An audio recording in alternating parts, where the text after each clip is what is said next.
no para replicar, no nos interesan estos eventos retomar para replicar porque nos distanciamos de esos conceptos que ha usado siempre el Ministerio de Educación.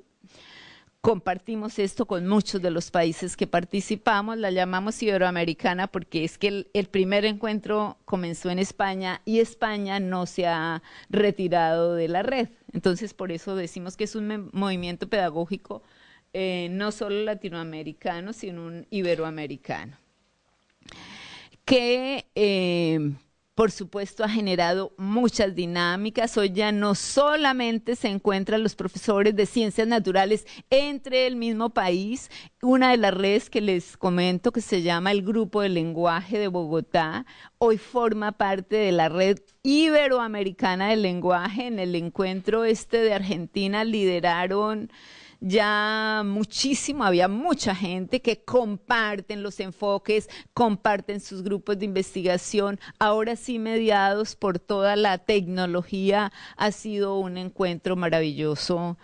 digamos que del cual puedo ser testimonio. Hoy me dedico un poco más, mi trabajo de tesis doctoral sobre el tema, hoy me ha permitido leer eso, pues que está publicado y yo quiero obsequiárselo a la universidad para que quede en la biblioteca de este tema.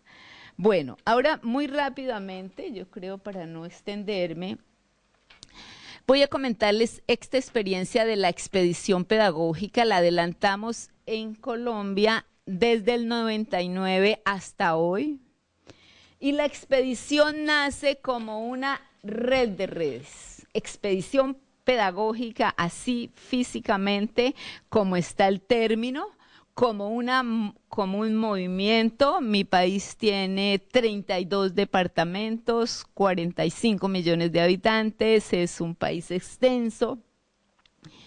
Y lo que hicimos fue hacer un viaje físico y de pensamiento, así viajeros con mochila en distintos medios de transporte, dividimos el país por regiones y nos fuimos a visitar físicamente en calidad de expedicionarios, unos viajeros y otros anfitriones, viajamos para reconocer las diversas formas de hacer escuela, las diversas formas de ser maestro, las diversas prácticas pedagógicas y las distintas formas de organización de los maestros. Por eso tenemos un mapa muy actualizado de las formas organizativas, que genéricamente yo lo he llamado redes pedagógicas, documentando el concepto, pero hay muchas otras maneras de nombrarse. Formas organizativas que, reitero, algunas pueden tener cercanías con tampoco estoy contra las organizaciones formales, los sindicatos, otras organizaciones, pero la particularidad de estas es que no están sujetadas a ninguna organización formalmente establecida, o sea, mantienen su libertad de encuentro, con muchas dificultades, por supuesto, pero mantienen esto. Entonces, los asuntos que nos convocaron en la expedición años 99, 2000, 2001, duramos 3 años recorriendo el país, en estos elementos, luego vienen otros ciclos, hoy nos estamos llamando, pero bueno, ya les muestro un poco la cronología de esta travesía para reconocer la diversidad, porque es que nos resistíamos a que el ministerio legislara para una sola escuela como si toda fuera una. El país es multidiverso, es pluricultural, tenemos muchas comunidades indígenas todavía. Estábamos cada vez maravilladas de las distintas formas como los maestros crean, inventan. Y estábamos también atendiendo una oleada de reformas en las cuales se decían los maestros no hacen nada, no piensan, no proponen, y nosotros queríamos mostrar otras realidades. Red de redes, porque lo que hicimos fue trabajar con como expedicionarios con los grupos que ya estaban organizados en las regiones, donde ya habían redes, ellos eran los expedicionarios que viajaban. Un viaje físico, lo llamamos una movilización física, pero también una movilización de pensamiento, porque en el fondo todo era un proceso. Sobre esta experiencia tenemos más de 15 libros publicados, tanto también la recolección del metodológica como todo.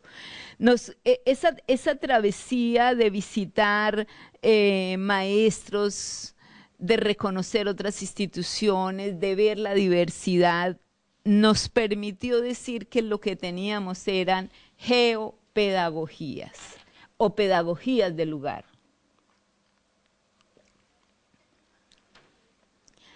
Múltiples formas, digamos que el viaje no solo fue físico, sino que nos transformó a nosotros, construimos otro ethos del maestro,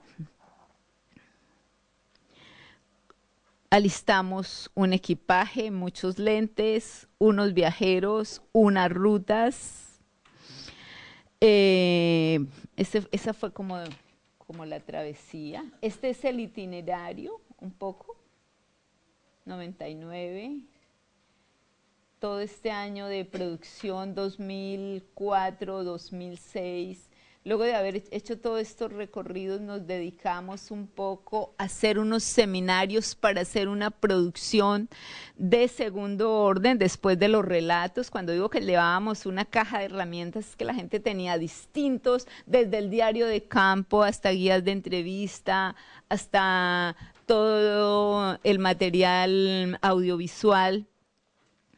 Cuando nos sentamos a procesar esto, entendimos que, y esto se conecta con lo que dije al comienzo, necesitábamos relatar de otra manera o nombrar de otra manera esas experiencias. Y ahí es un poco, cuando decía al comienzo que necesitamos hoy otra racionalidad y otras formas quizás de nombrar, pasa por eso. Por eso decía al comienzo, quizás para decir hoy participar, uno tendría que ponerle un apellido al concepto, hacer una participación auténtica, amerita otros elementos. Porque tenemos muchos elementos. Voy a dar un ejemplo.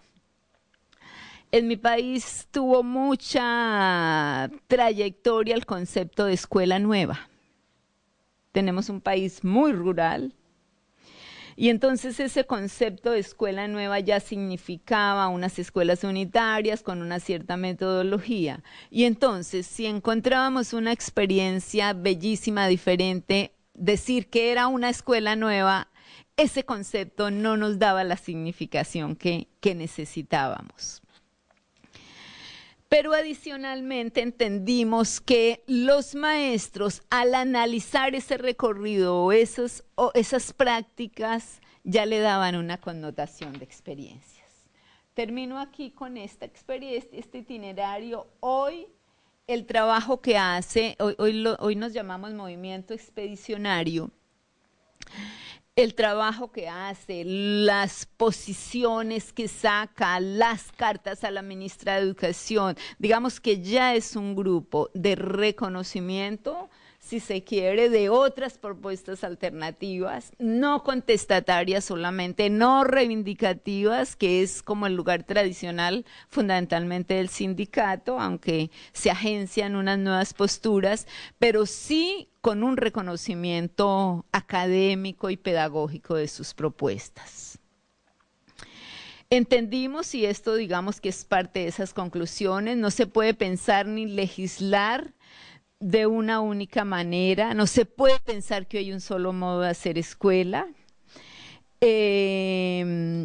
Nuestra experiencia nos mostró otra metodología de trabajo también, otra forma de hacer investigación educativa, también hacer visible lo diverso y lo múltiple. Digamos que también es posible, y yo creo que en esto se posicionó y se reconoció al maestro como lector y constructor de otras realidades, situado en su territorio, este concepto del territorio, de la educación propia, tiene mucha fuerza y necesitamos para nosotros ligarlo a este concepto de justicia social. Se reconoció también la existencia de prácticas territorializadas que se incorporan a lecturas y a construcciones en contexto. También creo que con esto de construir currículos propios, de pensarnos desde adentro, ya no es tan lejano. Tenemos por lo menos muchas experiencias y muchos maestros con quienes trabajar. Me parece que es otro lugar de poder de los educadores, en diálogo también con otros actores, tampoco son solos. Me parece que también es otro lugar para los estudiantes y para los padres de familia con esto. Bueno, algunas dos ideas para cerrar. Como verán que y como planteé, fueron fundamentalmente experiencias centradas en esta búsqueda. Hoy hay un desafío muy grande en mi país porque tenemos dos estatutos docentes, dos formas de regulación que están poniendo una contrapropuesta, pero también un poco de disputa entre los mismos educadores, los que se regulan con un estatuto, el anterior, y con el nuevo. Hay una movilización que lleva 10 años por construir un estatuto único, desde el 2002. No se ha logrado, pero hay mucha fuerza ahí en ese trabajo. Finalmente, entonces, ¿cómo lograr una posibilidad de mejor participación, de mayor incidencia, de mayor potencia en las decisiones educativas, en la instancia micro, institución educativa, en las instancias macro y marco, en estas construcción de las políticas que necesariamente se requiere sostener o cambiar o construir? Nos parece que desde los lugares, desde la investigación que adelantamos o desde nuestras instituciones de formación de educadores, necesitamos fortalecer la categoría de maestro. Parte de las reformas que nosotros tenemos también hoy le están dando lugar a que entren al magisterio cualquier profesional, no necesariamente que tenga el título de licenciado. Eso también está en un debate amplio en el país, pero sí nos parece que esa categoría de maestro, de educador, de profesional de la educación, cualquiera que sea sus nominaciones, tenemos que devolverle o darle lugar en estas apuestas de cambio social. Estamos convencidos más que nunca que hay que promover el trabajo colectivo. Es una tarea gratificante, pero muy necesaria en este cambio social que se quiere ayudar a construir, por lo menos para la América Latina. Trabajar hacia esto que estoy llamando participación auténtica, con las posibilidades de incidir, y eso pasa por tener un saber, por asumir de otros modos la representatividad. Me parece que la representación es otro concepto que está ahí para deconstruirlo y pensarlo de otro modo. Esto que sigue siendo desafío para las instituciones, otras formas de relaciones más horizontales, de una responsabilidad colectiva. Y, por supuesto, en ese mismo orden del trabajo colectivo, una apuesta por tejer red. Eso pasa porque estas sí son experiencias que hemos tenido, por lo menos desde las secretarías de educación o de distintas instancias o desde la universidad, que acompañamos muchos procesos de cualificación de educadores. Cuando apostamos por construir colectivos, por ejemplo, una estrategia nuestra es: no asesoramos a una persona del grupo, exigimos que esté el grupo completo. ¿Sí? Lograr que la gente, porque esa es otra práctica, uno dice formemos para la participación y generalmente se dejan trabajos en grupo, pero lo que la gente hace es distribuirse el trabajo y no hacer construcción colectiva. O sea, me parece es un aprendizaje que hay que hacerlo, porque el sujeto colectivo se constituye en ámbitos de nucleamiento. El sujeto colectivo no se forma porque uno diga participe, sino que tienen que darse escenarios de nucleamiento. Entonces, para poder lograr ese sujeto hoy individual y colectivo, esa colectividad, hay que provocar pedagógicamente las formas. Bueno, creo que esto es válido decirlo para cerrar.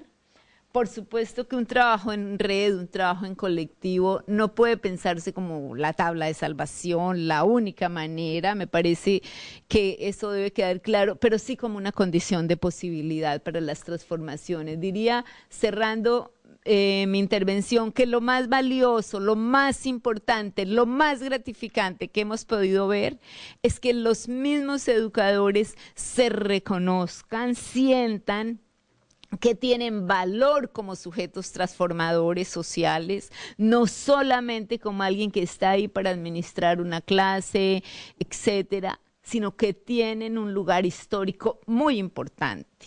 O sea, es reconocer esa dimensión social y política del educador como formador en primer lugar, y ahí está lo pedagógico, pero en segundo lugar también como transformador de la cultura. Eso es. Muchas gracias. Espero aportar al debate. Le pedimos primero entonces al doctor Pablo da Silveira, que es director del Programa de Gobierno de la Educación y profesor de la Universidad Católica, una primera intervención más abordando globalmente el tema, y yo voy a hacer una segunda intervención más referida a un aspecto parcial de la discusión, que es el de los consejos de participación. Lo que se me había planteado era que hiciera algunas reflexiones generales, muy generales, sobre el concepto de participación o sobre el uso del concepto de participación, y no tanto la discusión de experiencias concretas. Voy a tratar de hacer eso en estos minutos y voy a hacerlo desde una perspectiva básicamente crítica al uso de la palabra participación. La profesora decía, y es así, la palabra participación se ha vuelto una especie de mantra que todo el mundo repite. Se supone que tiene en sí mismo un contenido positivo, se supone que aquello que no sea participativo está bajo sospecha, y la verdad es que hay un déficit de reflexión al respecto. Hay una desproporción entre el uso del término, incluso entre los intentos de ponerlo en práctica, y un examen crítico acerca de lo que podemos esperar o no. Esto ya lo reconoce mucha gente, incluso gente que tiene actitudes de simpatía hacia las experiencias participativas. En la última entrega de la revista Páginas de Educación, que edita esta universidad, hay un artículo de Emilio Tenti Fanfani, un conocido especialista argentino, que habla de una posición favorable a las experiencias de participación, y dice en este artículo: ahora todos somos participativos y queremos la participación, pero es preciso sospechar de las unanimidades y consensos fáciles. Se trata de esas creencias que se vuelven tan comunes que escapan a la reflexión. En estos casos el lenguaje se convierte en una especie de mecanismo automático y no se sabe si el que habla sabe lo que dice o es hablado por el lenguaje, como diría Lacan. Bueno, creo que efectivamente hay un problema. Se ha convertido en un término tan recurrido que dejamos de pensar en él. Y lo que yo quisiera básicamente es plantear una serie de dudas y de desafíos a propósito del concepto de participación. Hay ciertas ideas que se repiten, insisto, y no son suficientemente examinadas. Por ejemplo, está la idea de que la participación favorece la calidad educativa. En la medida que se pongan en marcha experiencias participativas, va a mejorar la calidad de la educación. La evidencia no confirma eso. Si miramos los sistemas educativos que han incorporado de manera más clara y más general el componente participativo, nos encontramos que son, por ejemplo, Nicaragua, Venezuela, que no son países particularmente exitosos en materia educativa. Y si miramos los países que son más exitosos en materia educativa, no encontramos que estén especialmente inclinados a institucionalizar a gran escala formas de participación. Cada uno puede interpretarlo como quiera y es posible incluso seguir intentando afirmar que la participación favorece la calidad educativa, pero no es evidente. No es algo que se pueda decir y seguir adelante porque la evidencia no muestra eso en primera instancia. Insisto, no estoy diciendo que no pueda favorecer, pero lo que estoy diciendo es el que quiera defender esa idea tiene que argumentar. No puede simplemente darlo por supuesto. Lo mismo pasa con la idea de que la participación favorece la justicia. Si uno mira el registro histórico se da cuenta que en realidad a lo largo de la historia la participación ha ido muy de la mano de la exclusión. Las primeras grandes experiencias de gobierno participativo fueron las ciudades-estado de la antigua Grecia, donde nació la democracia directa. Una experiencia muy admirable en muchos sentidos, pero basada en un inmenso operativo de exclusión social. En Grecia no participaban de la política las mujeres, no participaban de la política los esclavos, no participaban de la política los extranjeros, es decir, los no nacidos en una ciudad. La proporción de personas que en la antigua Atenas o cualquier ciudad importante que se considera participaba efectivamente de la política era una minoría en total de la población.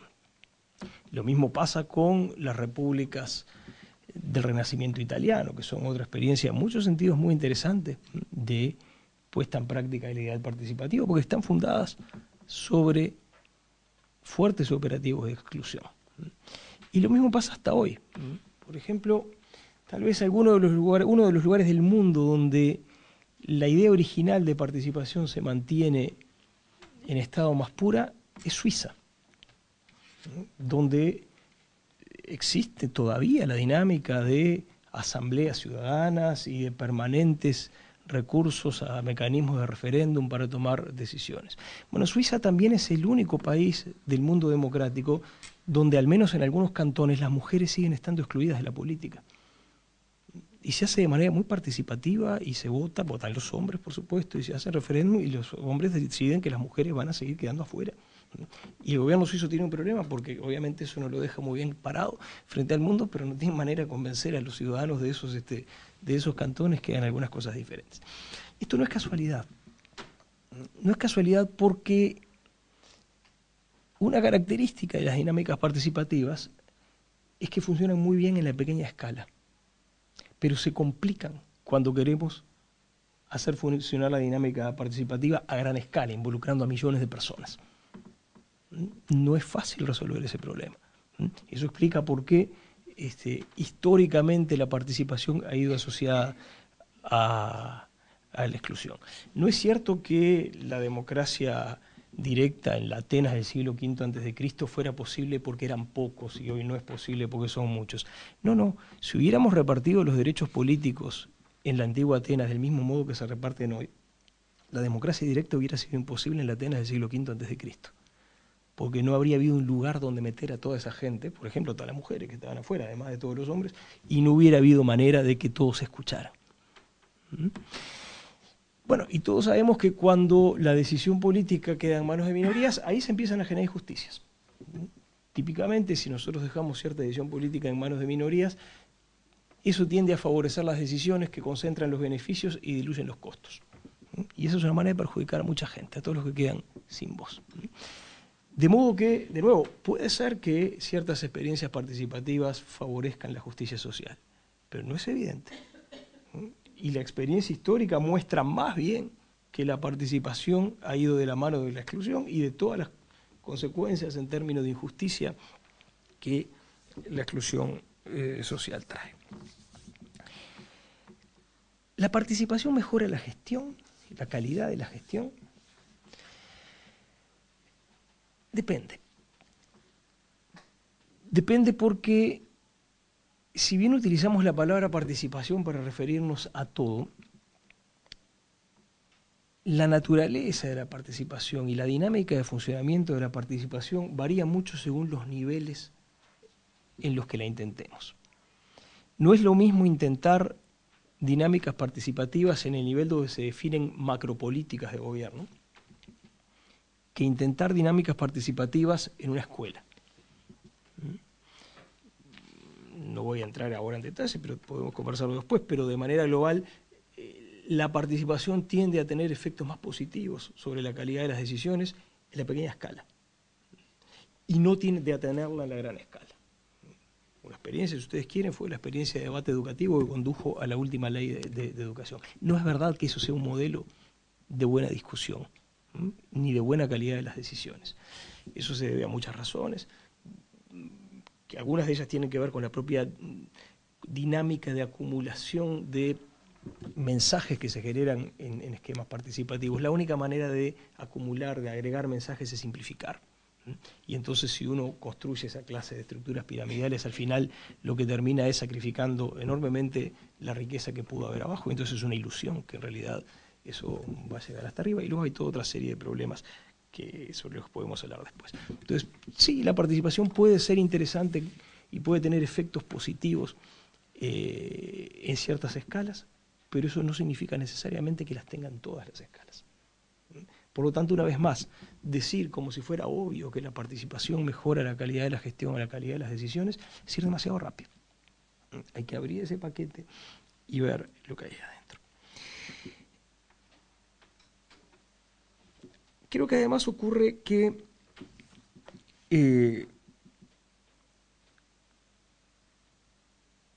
buena parte de las cosas que se dicen sobre la participación tienden a ignorar un par de puntos conceptuales que me parecen muy importantes, y lo último que voy a hacer es referirme a estos puntos. Lo primero que se tiende a ignorar, y que es extremadamente importante, es que en una sociedad democrática y plural contemporánea, los ciudadanos no estamos de acuerdo acerca de cuánta participación queremos en nuestras vidas. Hay ciudadanos que quieren incorporar un componente enorme de participación y ser ciudadanos movilizados y participar de distintos movimientos sociales o organizaciones políticas o territoriales, y dedicar una parte muy grande de su tiempo a esa clase de actividad. Y eso está muy bien. Y hay ciudadanos que prefieren dedicar su tiempo a otras cosas, ya sea a jugar con sus hijos, a escribir poesía, a cultivar su jardín o a lo que se les ocurra. Y eso también está muy bien. Hay algunas maneras de enfocar las cosas que tienden a afirmar que la vida de un ciudadano que no se involucra en actividades participativas es menos rica que la vida de quien lo hace. Un poquito de reflexión muestra que eso no necesariamente es así. Para poner un ejemplo que es como una caricatura del asunto, Leonardo da Vinci es probablemente el modelo de una vida humana rica, plenamente productiva y florecida. Un hombre que practicó el arte como ninguno, la ciencia, la técnica, la cocina, un gran cocinero, una enorme cantidad de actividades, y todas las hizo con un nivel de maestría absolutamente maravilloso. Leonardo da Vinci vivió en una Italia donde la política era extremadamente importante y vivió cerca de los poderosos. Jamás se metió en política, jamás se metió en ninguna actividad de tipo participativo en un momento en que eso era muy común en Italia. ¿Alguien diría que la vida de Leonardo da Vinci fue pobre? ¿Más pobre que las nuestras? Yo creo que es más bien al contrario. Los ciudadanos no estamos de acuerdo acerca de cuánta participación queremos. Hay una frase divertida de Oscar Wilde, un gran poeta y dramaturgo, que decía que el problema de cosas como la participación es que requieren demasiadas noches por semana.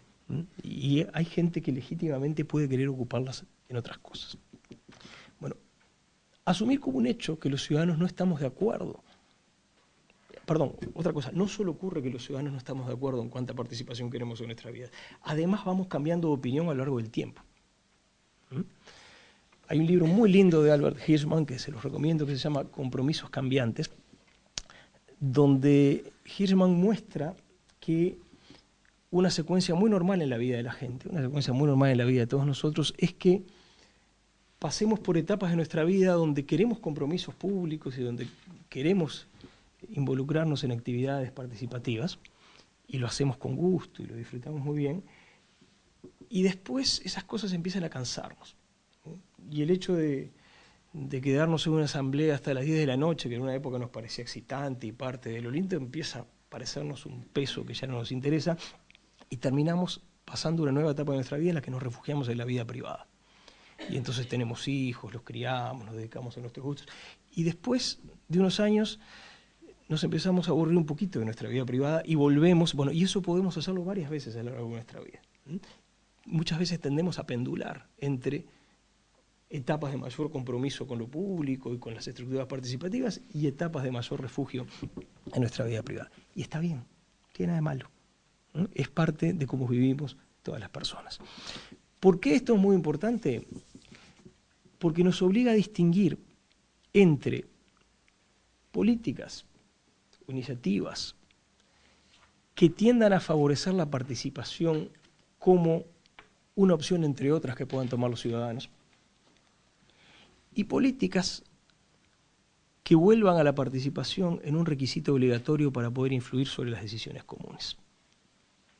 Y si hacemos lo segundo, vamos a terminar discriminando a los que, sea de manera permanente o sea de manera transitoria, no tengan ganas de hacer una inversión tan grande en actividades participativas. O dicho de otro modo, podemos terminar generando una nueva oligarquía, la oligarquía de los militantes, que puede terminar teniendo más capacidad de influencia política que el ciudadano común. Eso es un fuerte argumento en las sociedades contemporáneas a favor de no desmontar los mecanismos tradicionales de la democracia representativa, porque la democracia representativa le asegura un pie de igualdad política a cualquiera. Asuma la cantidad de participación que quiera asumir en su vida. La democracia representativa tiene limitaciones, está enfrentada a problemas, está enfrentada a desafíos, pero ojo con apurarse demasiado, decir que hay que prescindir de ella, porque podemos meternos en una serie de problemas muy complejos. Y luego la última observación que quiero hacer, para no pasarme del tiempo que me habían asignado, es: creo que no hay que confundir el objetivo de fomentar la participación con el objetivo de, para usar la famosa palabra tan espantosa, empoderar a la gente. Empoderar a los ciudadanos, empoderar a las comunidades, empoderar, en el caso de la educación, a los padres, a los docentes, a los alumnos, en la medida que estén en condiciones de hacerlo, es un objetivo extremadamente importante. Vivimos en sociedades muy grandes, donde demasiadas cosas han quedado en manos de burocracias demasiado grandes y demasiado insensibles a las necesidades y a los deseos particulares de la gente. Y devolverle a la gente y a las comunidades la capacidad de recuperar control sobre sus propias vidas, sobre la manera en que quieran vivir, es extremadamente importante. Un problema de nuestras sociedades es que alguien puede estar protegido por un montón de derechos que están declarados en algún lugar y a su vez estar demasiado condicionado por decisiones que toman otros que no saben ni quién es esa persona. Ese es un problema de nuestras sociedades. Empoderar a la gente es extremadamente importante. La participación puede ser, en algunos contextos, en algunos niveles, y si se cumplen algunas condiciones, un instrumento para lograrlo. Pero no hay que confundir las dos cosas. Y sobre todo no hay que confundir qué es un fin y qué es un medio. Empoderar a la gente es un fin valioso en sí mismo. Y es un fin por el que vale la pena pelear en sociedades donde hay muchos problemas al respecto. Generar instancias y dinámicas de participación puede o no ser un medio para favorecer ese objetivo. Y hay que analizarlo desde ese punto de vista. Pero también es posible generar mecanismos de participación, o en todo caso de falsa participación, como decía la profesora, que no empoderan a nadie o que empoderan a muy pocos. Lo importante es empoderar. Ese es el objetivo. Para lograrlo puede haber muchos mecanismos posibles, algunos de ellos pueden ser mecanismos participativos en la medida en que estén bien diseñados, bien pensados y bien controlados. Pero, y estoy en la hora, el mensaje básico que quería transmitirles es: no supongamos que nada de esto es obvio, y no supongamos que alcanza con decir la palabra participación para ya estar generando consecuencias positivas y para estar eludiendo problemas. En realidad lo que tenemos es un paquete que hay que abrir, donde adentro hay seguramente cosas buenas y promesas que vale la pena seguir, y un montón de problemas también, y sobre todo un montón de efectos no queridos que pueden producirse si no reflexionamos con el suficiente cuidado sobre este tema. Gracias.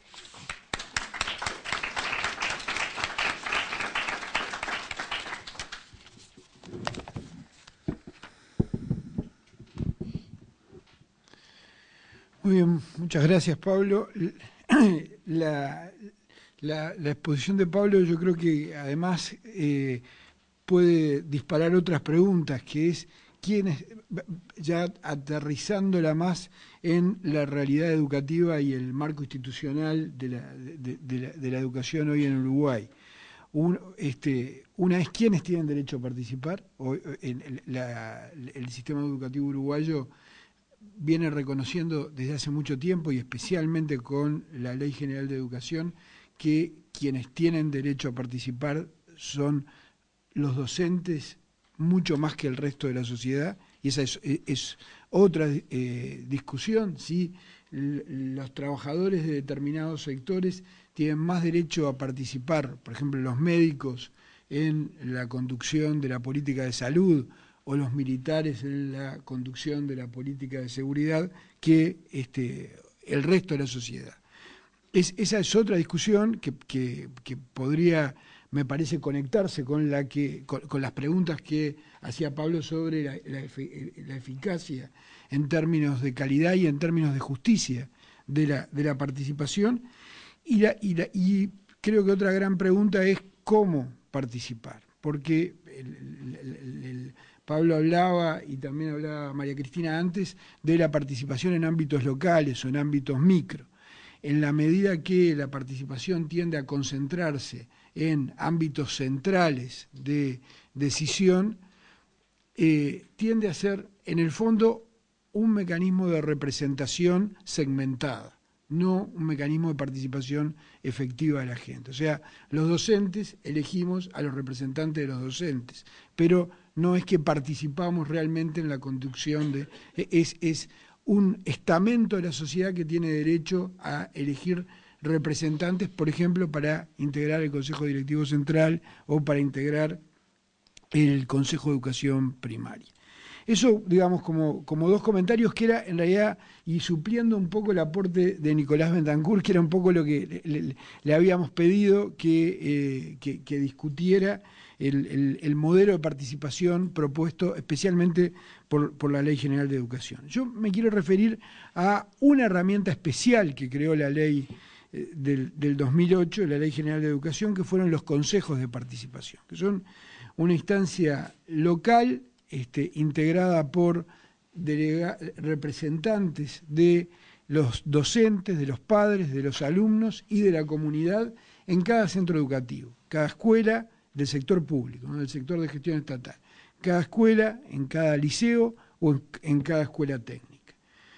Ahí contestando la pregunta de Pablo de qué podrían aportar, digamos, no dando por bueno que haya una instancia de participación va a generar un aporte a el mejor funcionamiento de las escuelas o los liceos que cuenten con consejos de participación. Yo creo que uno puede esperar que pueden ser una contribución efectiva a mejorar la gestión, por ejemplo, a controlar un grave problema que hoy tiene el sistema educativo, que es la asistencia no solo de los alumnos, sino de los docentes, que pueden ser un mecanismo de mejorar el funcionamiento, que pueden ser un mecanismo de rendición de cuentas.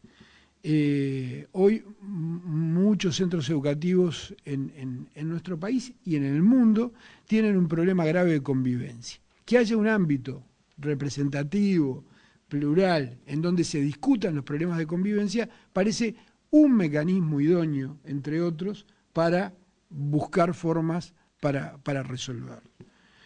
En ese sentido, a mí me parece que podemos mirar los consejos de participación como una innovación que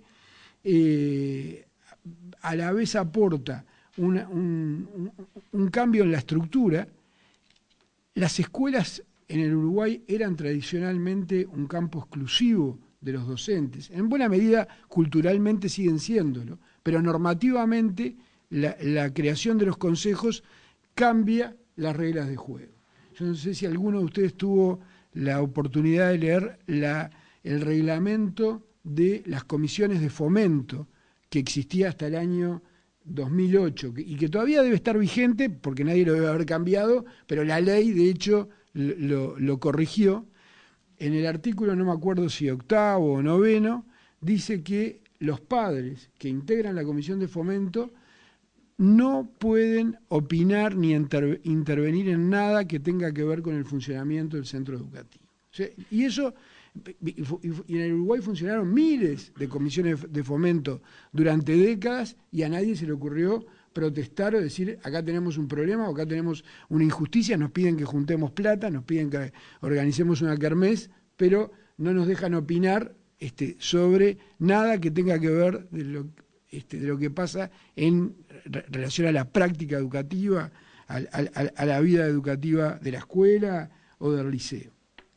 Eso, digamos, la ley con la creación de los consejos de participación, uno puede decir, rompe, por lo menos normativamente, después hay que romper en la práctica, después hay que romper culturalmente con esa forma de ver la vida en los centros educativos.